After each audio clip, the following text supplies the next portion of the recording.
Hi everyone, it's Mark here, just with another thought for the day. And one of the things that's been on my mind, certainly over the last 24 hours, is this sudden realization that maybe I'm not as in control of my life as I like to think I am. I don't know whether you've given that much thought recently, but that's certainly been on my mind. You know, lots of things in life show us that, don't they? If you go out during a storm with an umbrella and you try and put it up, you suddenly realise I'm not in control. I'm not in control. If you go down the beach in the summer and you try and build a sandcastle and you build a wall out of sand and try and hold the tide back, you suddenly realise very quickly I'm not in control. Nothing's going to stop that tide coming in. If ever you've spent a morning, perhaps a lot of you are doing this at the moment, but if you've ever spent a morning looking after a toddler and under 5, you suddenly realise I'm not in control. I'm not in control of this situation. We're not in control. And this pandemic crisis, I think, has shown the whole of humanity that we're not as in control as we like to think we are.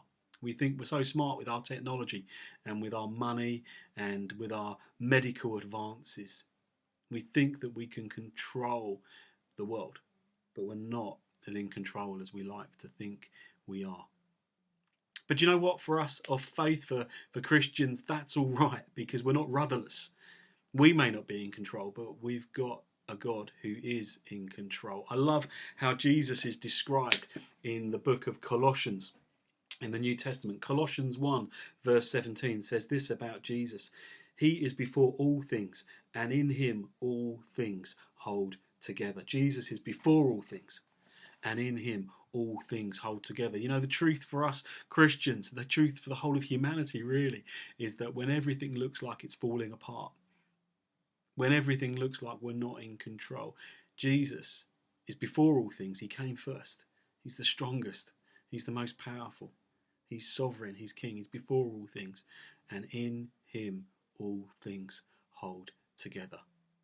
It might look like your world has been flipped upside down recently. It might look like everything you knew is beginning to fall apart.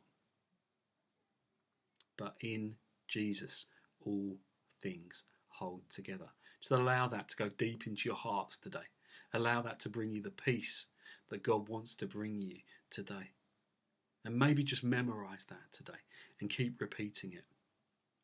I want to encourage you, if you haven't done, to get some good rhythms in place during this disorientating time, when we're not at work maybe, when we're stuck at home, when our normal pattern of life has gone out of the window. I want to encourage you to make sure you've got some good rhythms in place where God can speak truth into your life, where he can say really good things to you, like, do you know what? In Jesus, all things hold together. So that's our thought for the day. Do you know what? We're not in control, but Jesus is. He's holding all things together. Have a great day.